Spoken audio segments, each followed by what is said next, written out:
लेकिन लोमस ऋषि को कोई बात मालूम नहीं है कि ये मेरा अपमान क्यों कर रहा है और कौन कर रहा है। इनके एक पुत्र थे जिनका नाम था श्रृंगी ऋषि। लोमस ऋषि के पुत्र थे, एक उनका नाम था श्रृंगी ऋषि। श्रृंगी ऋषि को जाकर के किसी ने ये कह दिया कि तुम्हारे पिता का अपमान और परीक्षित लाल ने एक मरे हुए सर्प से किया है। तो श्रृंगी ऋषि स्नान कर रहे थे। श्रृंगी ऋषि स्नान कर रहे थे तो उन्होंने हाथों में जल ले लिया और उनको श्राप दे दिया। किनको? परीक्षित लाल को। परीक्षित लाल को श्राप दे दिया कि हे परीक्षित लाल, एक मरे हुए सर्प से तुमने मेरे पिता का अपमान किया है, तो हम तुम्हें श्राप देते हैं कि यही सर्प साथ में रोज जाकर के तुम्हें तक्षक बन करके डरे। यानी यही सर्प साथ में रोज जाकर के तुम्हें एक तक्षक बन करके डस लेगा।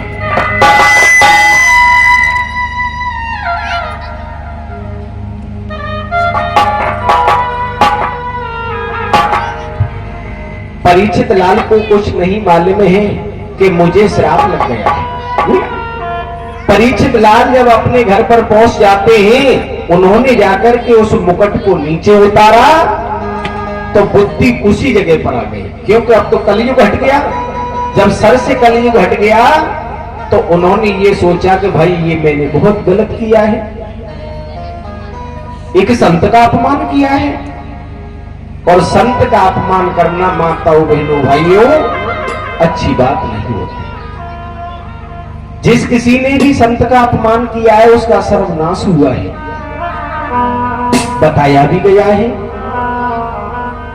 कि संत सताए तीन गए, संत सताए तीन गए, दया धर्म और वंश, नाय मानो तो देख लो रावण कौरव कंस। इन्होंने कभी संतों का सम्मान नहीं किया, इन्होंने केवल अपमान ही किया, तो इन्हें क्या मिला? सर्वनाश हो गया। संत बहुत ऊंची चीज होती है। संत का हृदय इतना कोमल होता है कि पहले तो संत को गुस्सा आता नहीं है। अगर तुम कोई भी शब्द अगर बोल भी दोगे तो संत को गुस्सा नहीं आता, और यदि संत को गुस्सा आ भी गया तो ये मानो कि फिर खैर नहीं हमारी, न मालूम क्या अपनी बाणी से बोल देंगे। मोर वचन चाहे पड़ जाए भीका और संत वचन पत्थर की, संत की बाणी कभी मिथ्या नहीं होती। माताओं बहनों भाइयों, इधर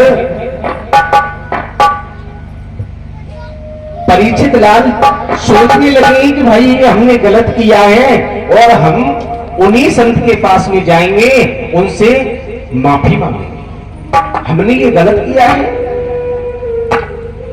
परीक्षित लाल दौड़ करके उसी जगह पर पहुंचते हैं लोमस ऋषि जहां पर तपस्या में लीन है, और उनके चरणों में अपने मस्तक को झुका देते हैं। महाराज, मैंने अनजाने में आकर के ये भूल की है, मुझे क्षमा कर दो।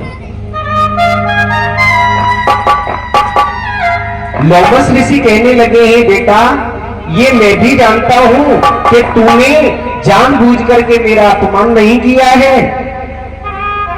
मैं जानता हूं कि तुमने अनजाने में आकर के मेरा अपमान किया है, लेकिन अब कुछ हो नहीं सकता। क्यों? इसलिए नहीं हो सकता बेटा, क्योंकि मेरे बेटे श्रृंगी ऋषि ने तुम्हें श्राप दे दिया है। जिस मरे हुए सर्प से तुमने मेरा अपमान किया, और मेरे बेटे श्रृंगी ऋषि ने यह श्राप दिया है कि वो ही मरे हुए सर्प तक्षक बनकर के तुम्हें डस लेगा, जिस सर्प से तुमने मेरा अपमान किया है। महाराज कुछ अकल बताओ, मेरे श्राप को वापस कराओ। लोमस ऋषि कहने लगे, बेटा श्राप वापस नहीं हो सकता, लेकिन मैं तुझे रास्ता बता सकता हूं। तुम जाओ और जाकर के हरिहर क्षेत्र में गंगा मैया के किनारे श्रीमद् भागवत पाठ का श्रवण पान करो, तुम्हारा उद्धार जरूर हो जाएगा। ये परीक्षित लाल को समझाया। लोमस ऋषि कहने लगे चिंता न करो, तुम्हारा उद्धार जरूर होगा। श्रीमद् भागवत पाठ का श्रवण पान अपने तन मन लगा करके श्रवण कर लो। परीक्षित लाल चले जहां पर 88,000 ऋषिगण बैठे हुए हैं, सूत जी महाराज व्यास आसन पर हैं। उसी जगह पर जाकर के और परीक्षित लाल भी बैठ जाते हैं, इंतजार कर रहे हैं कोई मुझे कथा श्रवण कराए। परीक्षित लाल ने भी माताओं बहनों भाइयों ये श्रीमद् भागवत श्रवण की,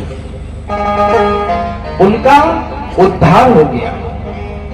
अब आप लोग ये सोच रहे होंगे कि वो न मालूम कौन सी भागवत होगी जिससे उनका उद्धार हो गया, यही तो सोच रहे होंगे। लेकिन वो कोई और भागवत नहीं थी, वो यही भागवत थी जो कि परीक्षित लाल ने श्रवण की है, उनका उद्धार हुआ है। लेकिन उद्धार माताओं बहनों भाइयों तभी है जब भगवान के दरबार में अपने तन मन चित्र को लगा करके भगवान की कथा श्रवण करोगे तो। कछु कछु माताएं आती हैं, वे बेचारी घर बोल बतला ना पाती पड़ोसी से, तो सोच लेती है कि इन्हें संग चलना है, अब मई जाएगी न का तेरे कथा सुन लेंगे और अपने बोल बतला लेंगे, है ना। लेकिन नहीं, परमात्मा के दरबार में अगर आपके पास समय नहीं है तो आओ मत, और समय है तो ये नहीं कहते कि आप सुबह से संध्या तक बैठे रहो, चाहे 1 घंटे के लिए आओ, लेकिन 1 घंटे बैठो तो अपने तन मन चित्र को लगा करके बैठो, भगवान के भजन में लीन हो जाओ उतनी देर के लिए, तो उद्धार जरूर होगा। परीक्षित लाल इधर इंतजार करते हैं और इधर सूत जी महाराज कथा का श्रवण पान कराते हैं। 88,000 ऋषि है। धीरे धीरे धीरे धीरे समय व्यतीत होता है। माताओं बहनों भाइयों, ये ग्रंथ जो भी बनाया है इसमें सभी शास्त्रों का निचोड़ आया है। 4 वेद 6 शास्त्र 18 पुराण बताए गए हैं। अपने 4 वेद 6 शास्त्र और 18 पुराण बताए गए हैं, उन सभी का थोड़ा थोड़ा सा निचोड़ अपनी श्रीमद् भागवत के अंदर है। बोलिए गोविंद भगवान की। आते ही 2 मिनट भगवान का गुणगान हो जाए, जिससे जिज्ञा पवित्र हो जाए, उसके बाद में आगे की कथा आप लोग श्रवण करें।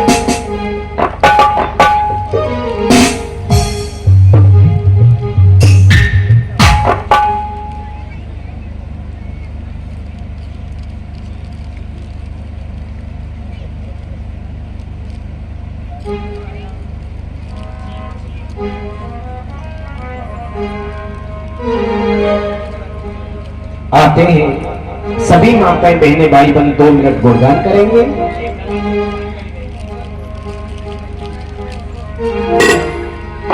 कि मेरे तुम तयोड़ाए दई मोर